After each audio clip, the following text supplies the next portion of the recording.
have this for folks that miss it. So, but we're at noon, so we'll go ahead and begin. Welcome, everybody. It's good to see some folks that I know here, like Ilaria, and looking forward to seeing you all coming up in August. It's going to be a little over a month now before some of you all are arriving for the early August program, which and then we're going to be doing a mid-August program, which is our collegiate program. So looking forward to seeing you all, and I'm hoping that the temperatures will be a little bit cooler. This week has been blazing hot, uh, but it is August, so we got to be prepared for that. We've got tents, we've got water. This week we've got a high school program that's here, and we have been basically taking the afternoon and working in the lab with the extreme heat that we've had, but working in the morning at the site. So folks are still getting plenty of time in the units and learning about excavation techniques and all about archaeology.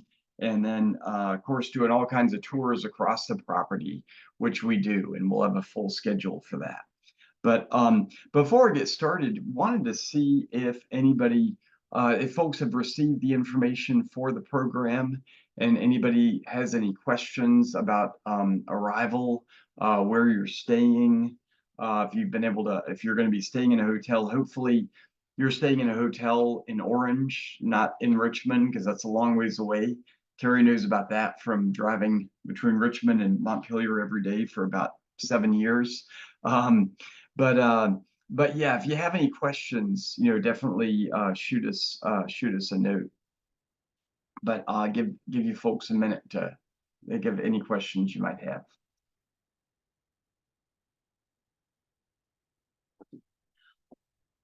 But what we're going to be doing today over the next hour is I wanted to go over a little bit of the history of Montpelier, especially of the archaeology that we've done to tell the broader story, both time-wise and the people of Montpelier, especially the enslaved community, and to give you all a little bit of background on why the readings and the background materials are so important for this program.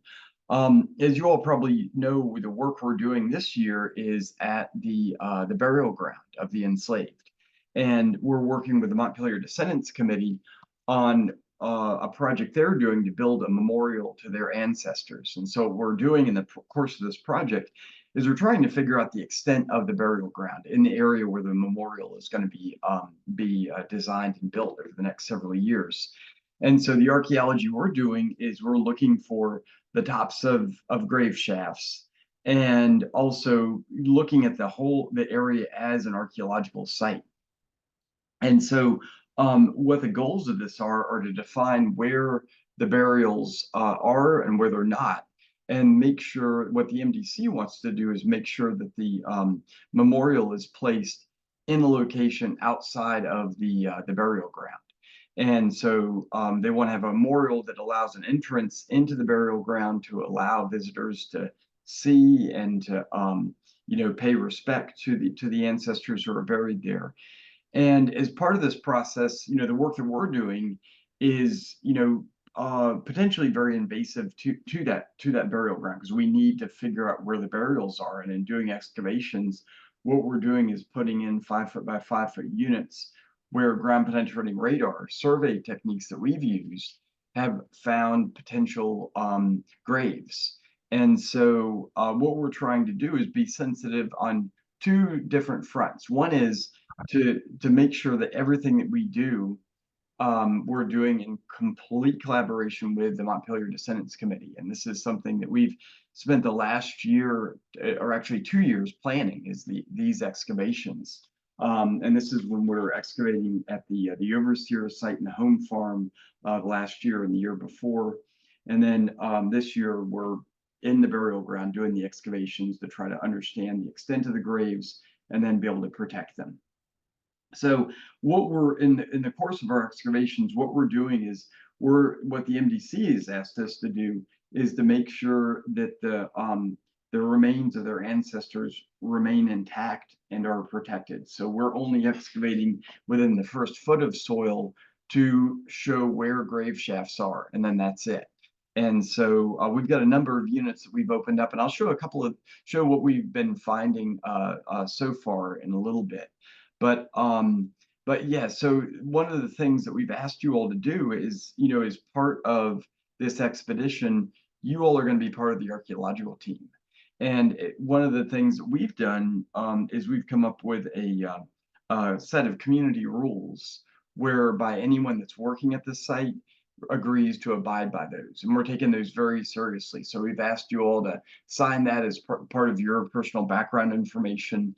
And if some of you all have missed these, Steve, who's the public archaeologist here, he'll be emailing you through Dig to give you a reminder. And so, I appreciate you all taking in all the information we've been sending you.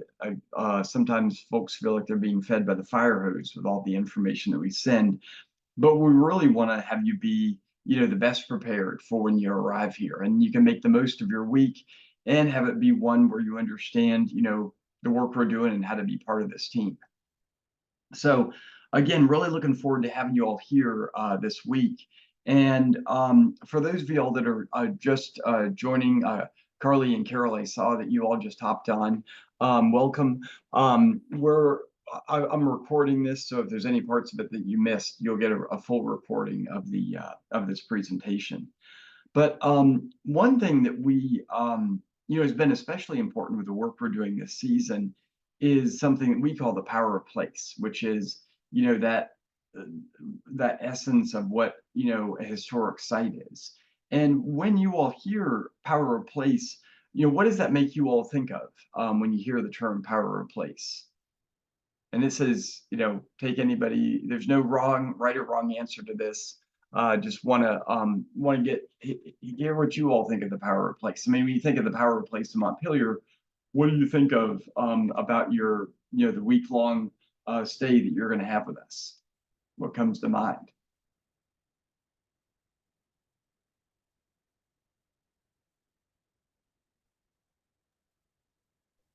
For me, this is Carol. Hi, Carol. Hi, how are you? Well, for Good. me, I mean, I think the power place is I may have roots there. So finding my place in history, I think that's what kind of what it means to me. Yeah, thank you, Carol. That's huge. Yeah, with the last name of Willis, there's a lot of you and I were emailing together about some of this.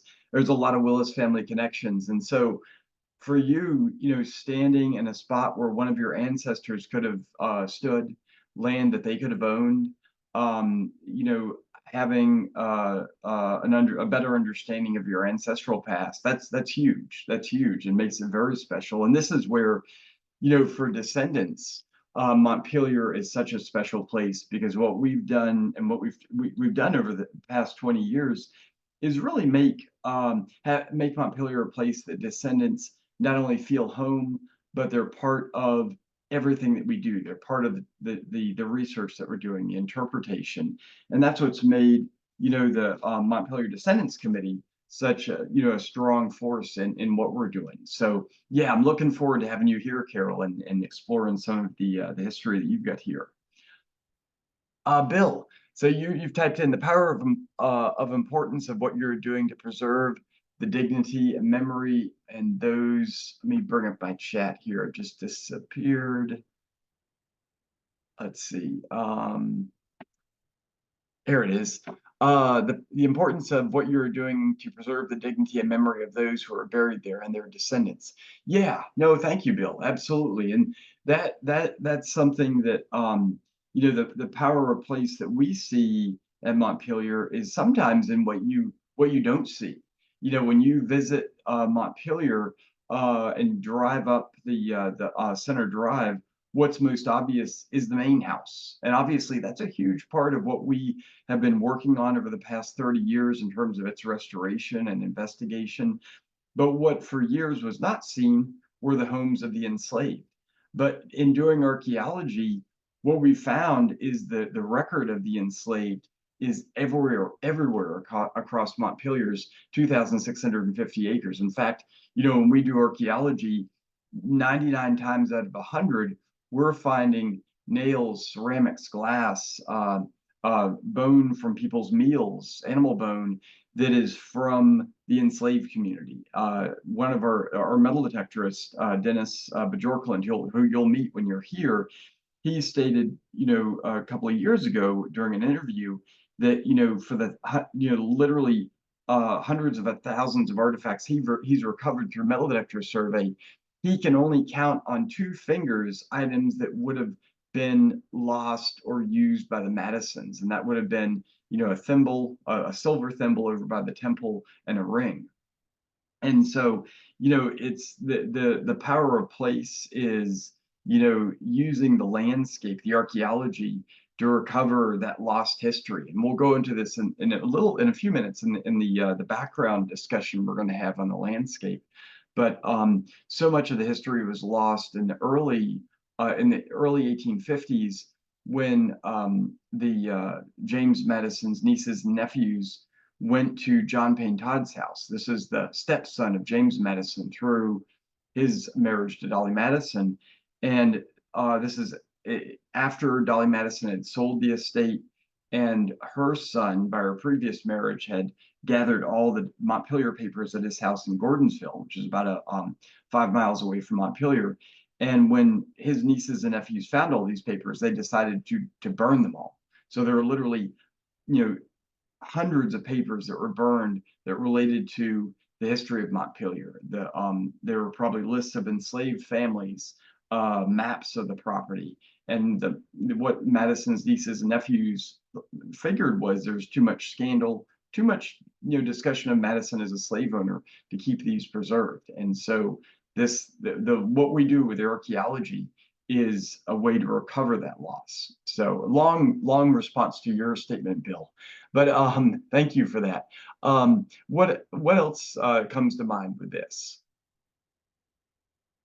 The power of place. Anyone else?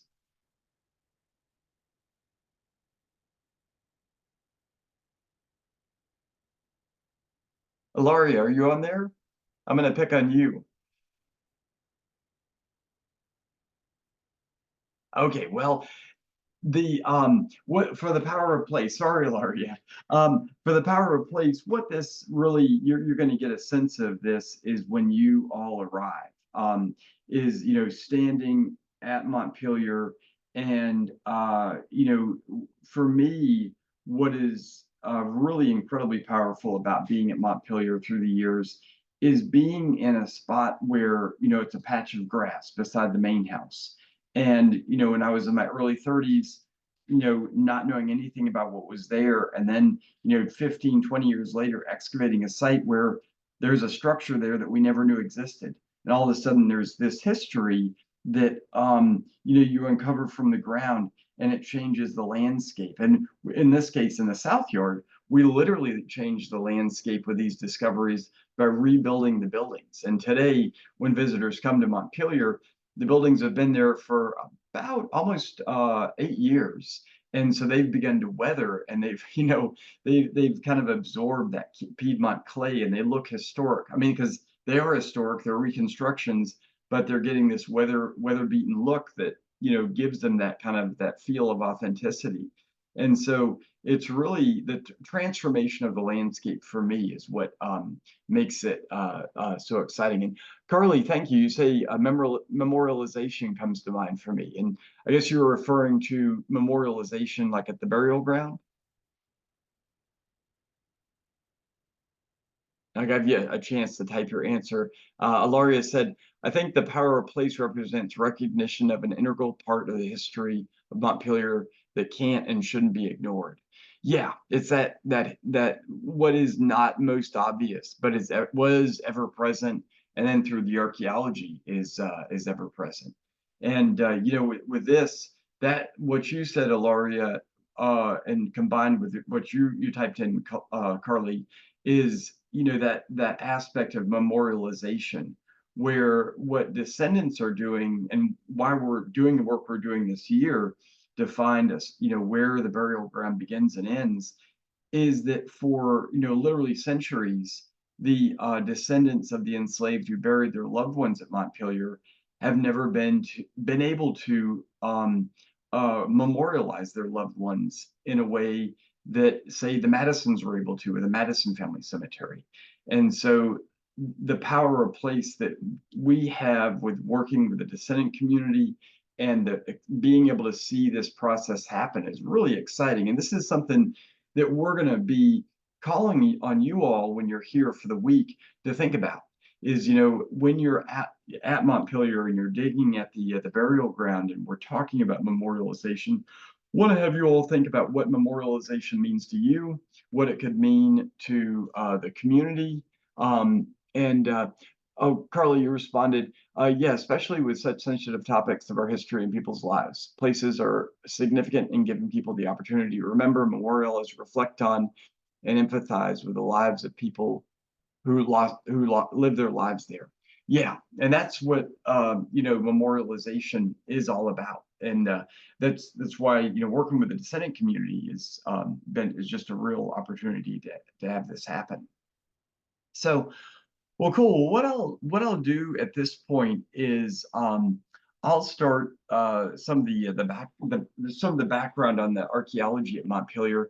And so what I'm going to do at this point is I'm going to share screens with you all, and what you should see up on your in 1 second, there's the hide meeting controls, is you should be able to see a map here. And this is a map of Montpelier and the 2,700 acres that make up Montpelier.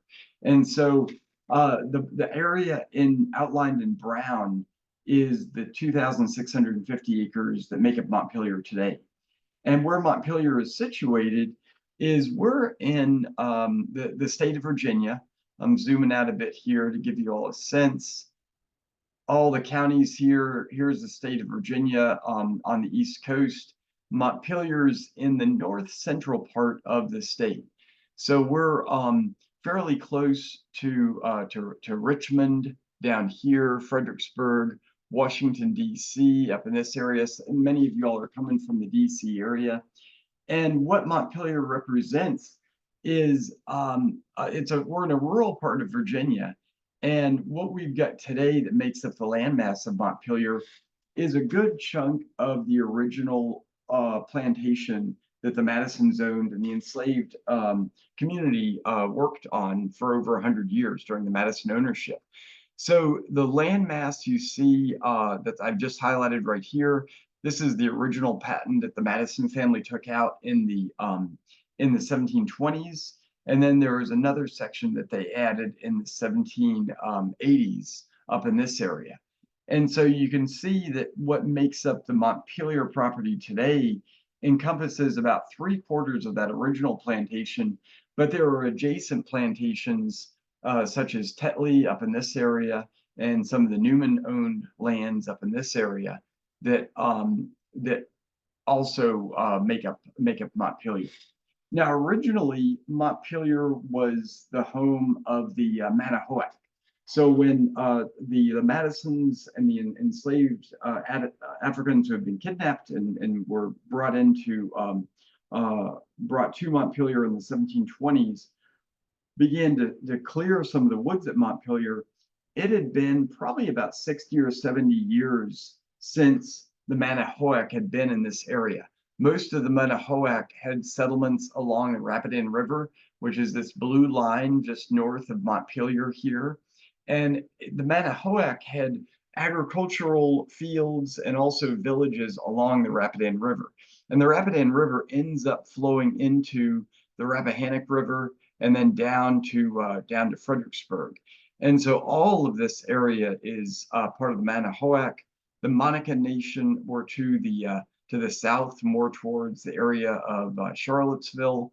And then the Powhatan, which you think of when you think about early Virginia history, is more in the area of Richmond and Williamsburg, further to the southeast. So, but during the earlier settlement, there were some Manahoac that were still in the area. So we found sites up on, for example, up on Chicken Mountain, we found an early tobacco barn that that contained native indigenous ceramics that are probably from the Manahoac period. So these are late woodland ceramics that were located here. And then this was a tobacco barn that was being worked by enslaved Americans, but also had contact with native peoples, the indigenous peoples in the area. And one of the earliest sites that we've got at Montpelier that we've done work on is the Mount Pleasant site. So to give you kind of an orientation here, if you look at the property as a whole again, for those of you that have been to Montpelier, the main house is just about in the middle of Montpelier. This is the main house right here. I'm trying to click on the right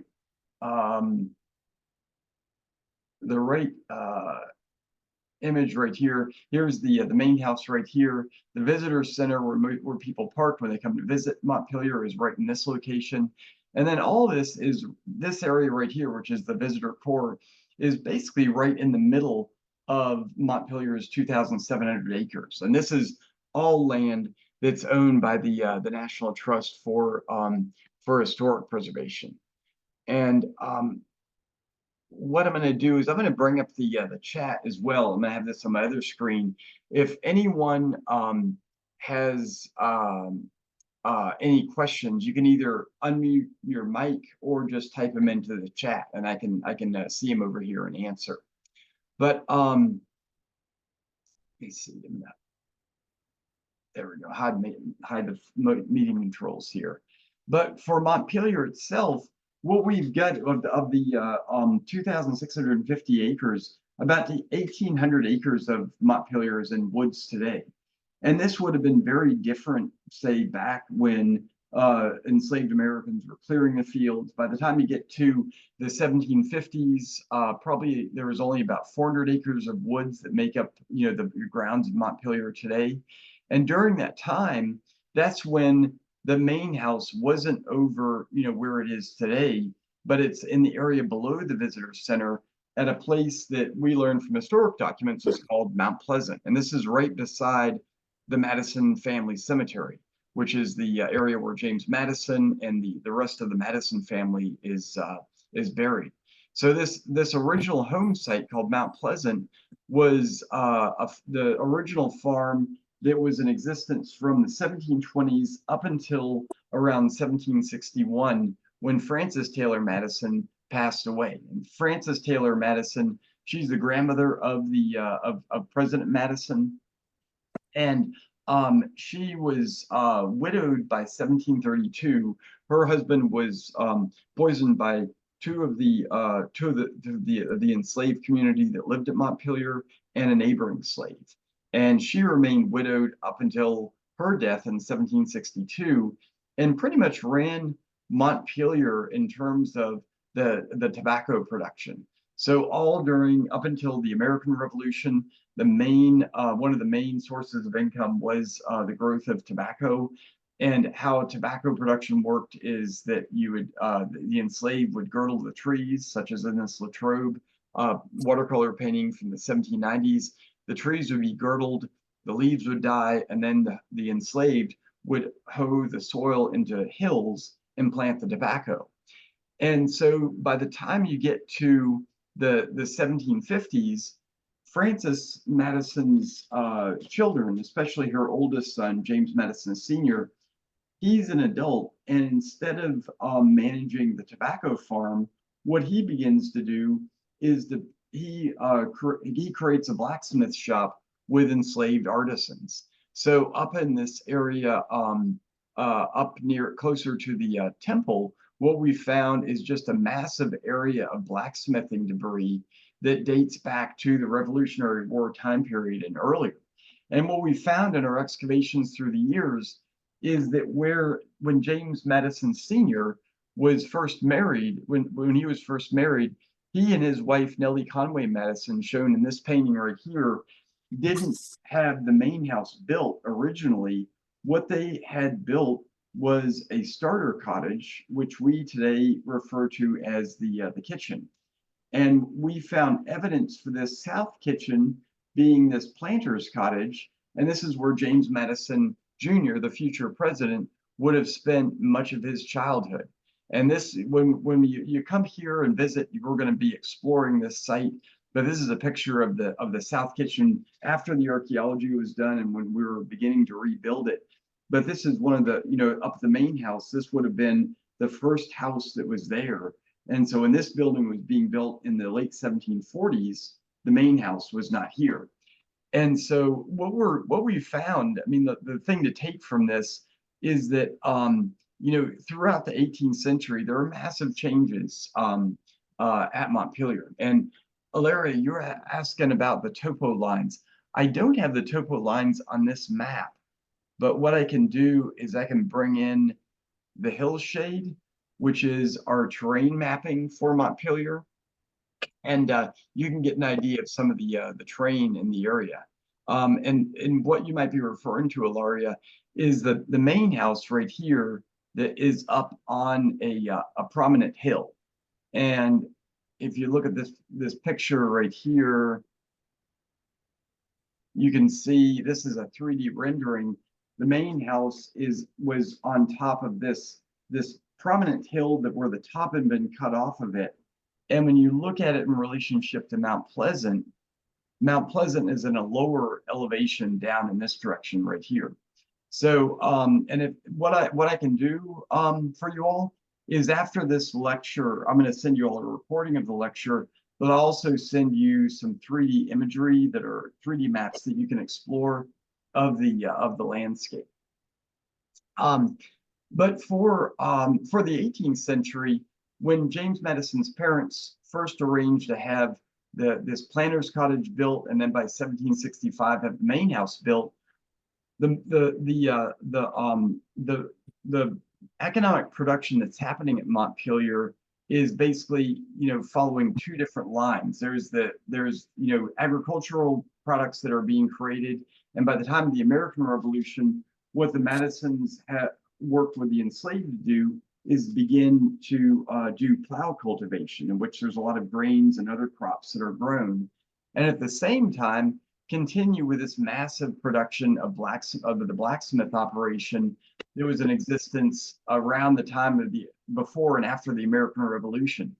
And this blacksmith shop that's up here by the temple today was over a 1 acre blacksmith operation where the Madisons were not only, having the enslaved make items for the plantation, but were also selling these items to the region. And so what this allowed Montpelier to do is survive the ups and downs of the tobacco economy following the American Revolution and really establish Montpelier as a very profitable plantation. And the work that happened with the blacksmithing operation is one that we found all kinds of evidence for when we were doing excavations around the temple. This is the entrance of the temple. And what we're able to establish is that the blacksmith operation predated the temple, which was built in 1811. And when the temple was built, the blacksmith operation was moved to another part of the property where the farm complex is. And I'll go over that in a second. But what we've got with the archaeology and the discoveries we've made is we've not only been able to figure out, for example, where the homes of the enslaved are and have those be reconstructed workspaces, but also, what the operations of the plantation were, how blacksmithing paired with agricultural production of the time period to produce an immense amount of profits that allowed, the Madisons to really build this estate that survives today, but also, of course, allowed Madison to pursue his political career. So by the time you get to the early 19th century, and we start to get to the Montpelier that you recognize today, with the wings on the building, what Madison inherits when his father dies in 1801 is a profitable plantation, and this allows him to continue to, originally, in the 1780s, write the Virginia Plan and work on the Constitutional Convention, but then also to later become Secretary of State, and then also, of course, President.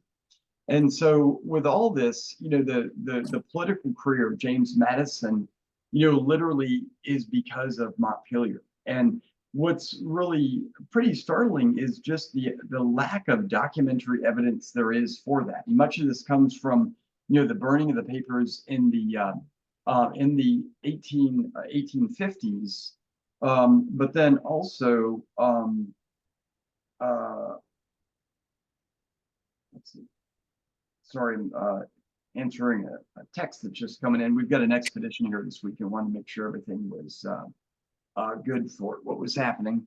I'm still a little bit shell-shocked from when I was giving a lecture back in April.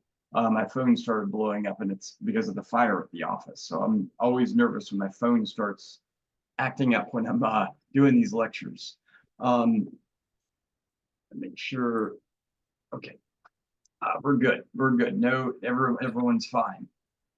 But for what we've been working on with the archaeology is a lot of the work we've done over the past 20 years has focused on the area around the main house and figuring out, for example, the south yard, the former landscape around the main house, in order to restore it back to its early 19th century appearance.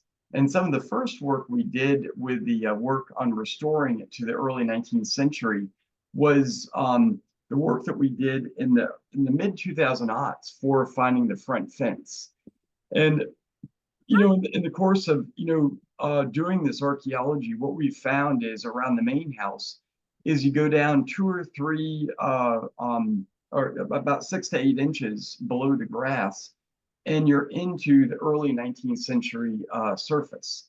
And what this reveals is that, basically, when Dolly Madison sold the estate in 1844, basically all of the outbuildings around the house were torn down. So if you look at this picture right here of the main house, in 1844, after Dolly Madison sells the estate in the enslaved community, all the buildings of the south yard are taken down.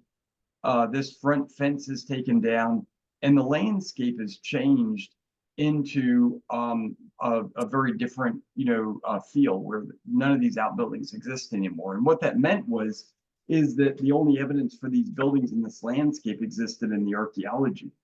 And in the course of doing the archaeological work, what we started to discover is not only information on the early 19th century appearance of the house, but also the 18th century landscape as well. And so what we've been able to put together over the past, 20 years of archaeology is a really complex landscape around the main house. And what we've done with that work is we've basically, in the course of doing these excavations, we've used that information to restore the present day landscape to its 1820s appearance based on the archaeology that we've done.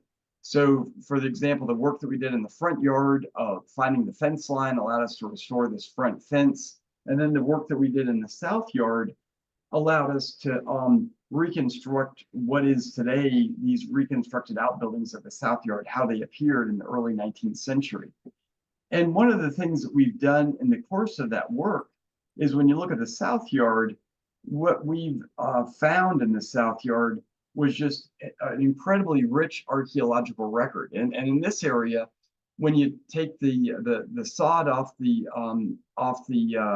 surface and go down in our 5 foot by 5 foot units, and each of these are these 5 foot by 5 foot units. This is a massive area we opened up in 2011. What we came down to were the remains of buildings, and then also thousands of sherds of ceramics and glass that were from when the enslaved lived in this space. So we're able to not only understand what the buildings looked like, but also how they were used, and be able to pick up, not only, for example, the homes of the enslaved house servants that were living here in the yard of Montpelier, but then also areas of the smokehouses that where the hams would have been preserved for the Madison's entertaining that they did up at the main house, but also massive trash deposits in this area. And one of the things that we've done through the years is done a lot of work with descendant communities through the expeditions that we run to get folks involved in this larger story. And so one of the things that we ended up doing in the excavations in the South Yard is really began to have an emphasis on making these programs available for descendants and working with the Orange County African American Historical Society, with the Slave Dwelling Project, to bring more descendants to Montpelier to be part of the research. And what came from that is when folks started to discover that we were doing these excavations to do these reconstructions of the South Yard, what folks wanted to really understand and work with us on was what that would look like. When we did reconstructions of this space where their ancestors lived, how are visitors going to be interacting in this area? Were they going to be treated as the buildings, were people going to be able to get the same degree of authenticity and respect as they would when they visited the main house? And so what we did is we designed a set of exhibits that looked at the intersection between enslavement, the Constitution, and race. And what we ended up doing was creating a set of exhibits that you all are going to be, taking part in when you're here at Montpelier, to explore, what is this intersection between, James Madison, the author of the Constitution, and his role as a slave owner. And with all this, one of the things that really becomes front and center. Oh, I see. Good luck, Terry. I see that Terry had to hop off. And I'm gonna check one thing. My phone is continuing to, okay, I'm just checking to make sure nothing's happening there. When we have a program in the field, I'm always a little nervous to be away from it, especially when it's so hot. I had two folks calling from the field. They were just checking on tarps. So, but with this, one of the things that we've done with working with the descendant community is taking into account what holes they see in the story that we're telling of their ancestors. And around the time we did this exhibit and finished the South Yard, what descendants were interested in is in two things. One was exploring the homes and the lives of their enslaved ancestors that didn't work and live near the house, but were further away from the house and in the area of what turns out to be a massive farm complex that's below the visitor center. And so when you look at we've got an aerial shot right here that shows this set of fields that are below the visitor center, and the house is up here with the temple. Here's the visitor center, and then all this area through here was this massive farm complex that when you look at this photograph, this 3D rendering right here, this is basically from the same perspective as this shot right here. And where the visitor center is right here, you had a stable down closer to where we have all our excavation units that were opened up in this area. This is where there was an overseer's house. And then there's all of these work buildings and living areas that were in this field that today basically looks like an open field. And so one of the things we're looking to do is eventually we're starting to reconstruct these buildings where we found these through archaeology, but to make this a lot more present to visitors. And the archaeology is the way that we're doing this. And so at the same time that we were doing the work in this area down here, beginning in 2019, we began doing a lot of research on the burial ground. And the burial ground is the area let me turn this map like so. So north is, get north back up so you can be oriented. The burial ground right here is in this woodlot right here. And if you look at this, I've got a photograph that I took in 2002 of the woods. And for years, we knew there were depressions in this area that were more than likely graves. There were about 38 graves of what we believe was the enslaved community in this area. And for years, we've known that there were probably, over 300 individuals that were buried at Montpelier who were members of the enslaved community in the 18th and 19th century. And by doing ground penetrating radar in this area, which is, this little unit that looks like you're pushing a lawnmower across the ground, and it gives an sends an electromagnetic signal into the ground to give a reading, and you can see underground disturbances such as graves. What we're able to discover is that the area of the graves was much more than just this area, but encompassed this entire area right here. And I've got a map over here that shows just this. This is, I'm going to turn off the LiDAR here, so it's just the aerial. But you can see this area right in here is where originally we thought the burial ground was. But in the course of doing the ground penetrating radar, we discovered it's this much larger area. And so most of this burial ground is in this woodlot in this area right in here. And where the MDC is looking to build the memorial is in this area right in here.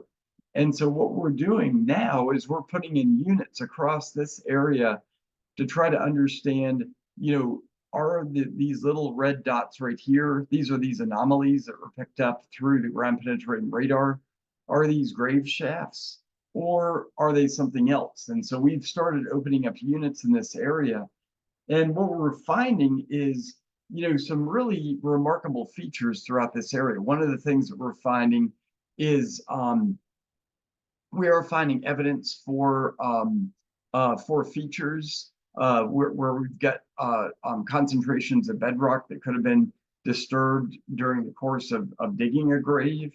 And also what we found is evidence for crystals that are, let me see if I have a shot of this in here. I believe I've got it in this unit right here. Let me see if I have the shot of the crystals here. No. Oh shoot, it must have disappeared. I had a shot of some of the crystals we've been finding, but what we've been locating in the excavation units is a set of quartz crystals that are scattered all across this area. And we're finding more quartz crystals, and this is the rock, that are naturally occurring in this area than we found in any other site at Montpelier.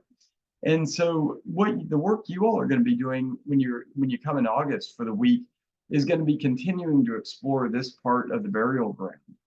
And so, basically the work that you're going to be doing right here is part of a larger set of work that we've been doing over the past 20 years to really understand this larger landscape. So you all are going to be making finds that are going to be set into the context of this larger set of archaeological work and explorations that we've been doing.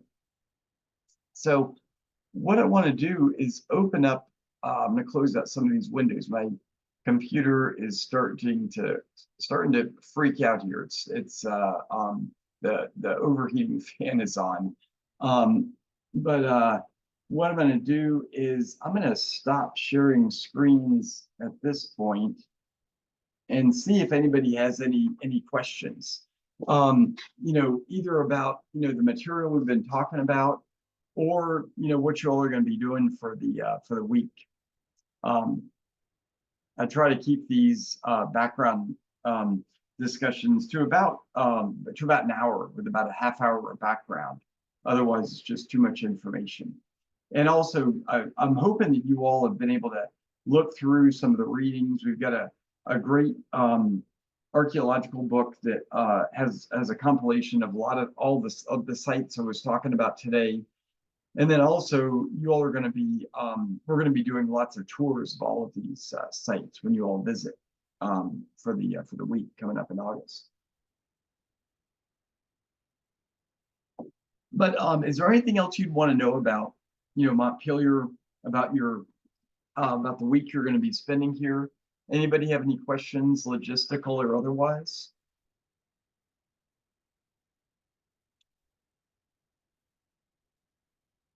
And my computer is kind of acting up. I'm not sure if I'm frozen. Can you all still hear me?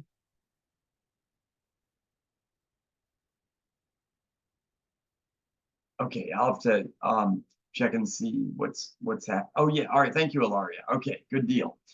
But well, what we'll do is over the next couple of weeks, we'll be sending you all additional emails as we get closer. We're going to have a dinner for you all on Sunday night at Arlington House, and we use a local restaurant called Cooper's. They have really good local Virginia food, African American owned business that's has roots going back to Gordonsville, to some of the early chicken vendors in that area, and just there's some amazing history here in Orange. So, but it was great having you all on this lecture today, and I'm hoping that you got something out of it. And what I would encourage you to do is look through the readings, and if you have any questions, go ahead and shoot us an email. So, but anybody have any anything any logistical issues they're wondering about?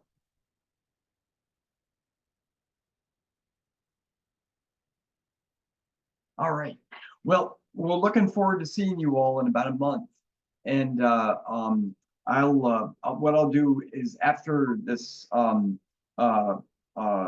recording is I've uploaded it to YouTube, I'll send the link to this, but then also I'm going to send a link to the maps that I was just showing you all. All of these maps are in what's called GIS.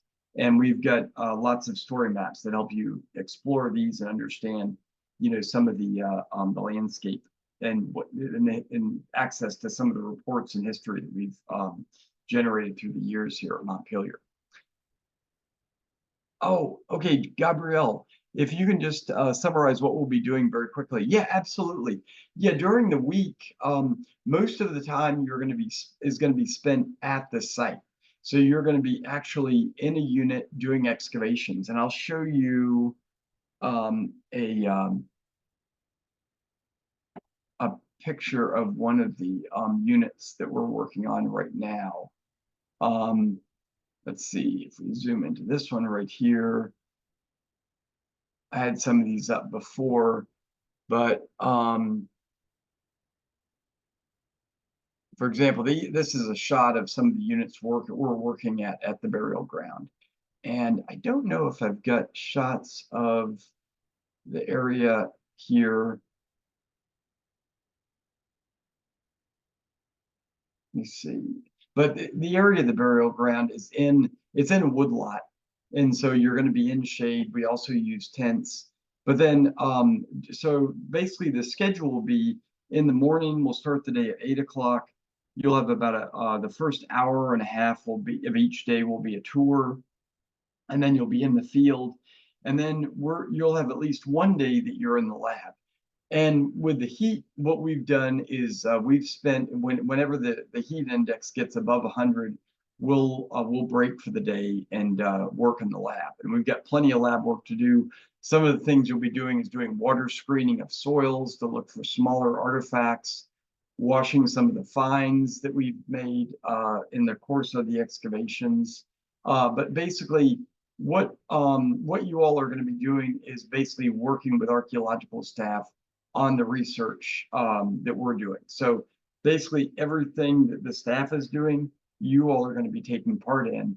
And the staff, the staff we have here are really keen on explaining things to expeditioners. They love training people. So basically, you'll be encouraged to ask questions, but all the processes we're going to build it. We'll show you what's involved both with the excavations and the lab work.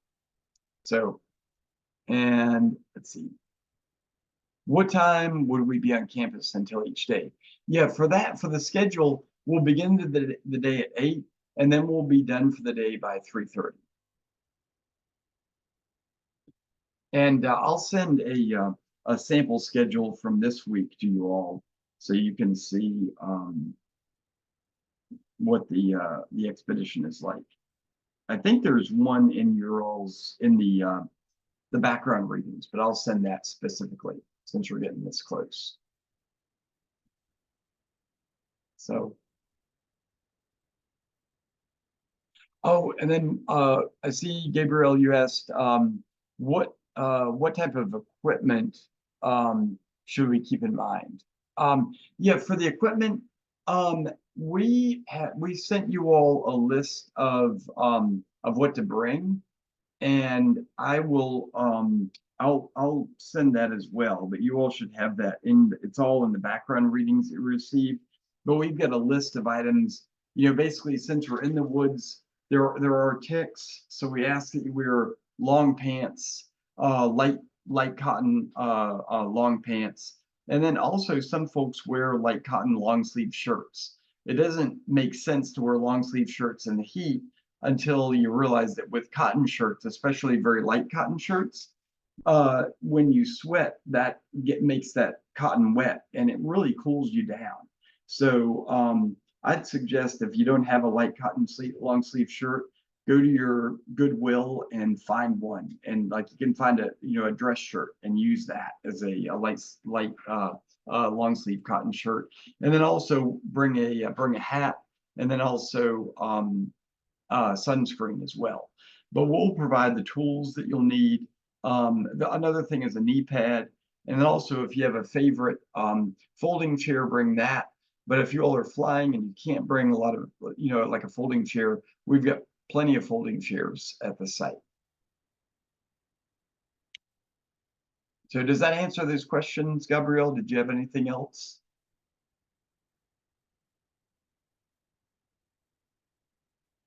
Cool.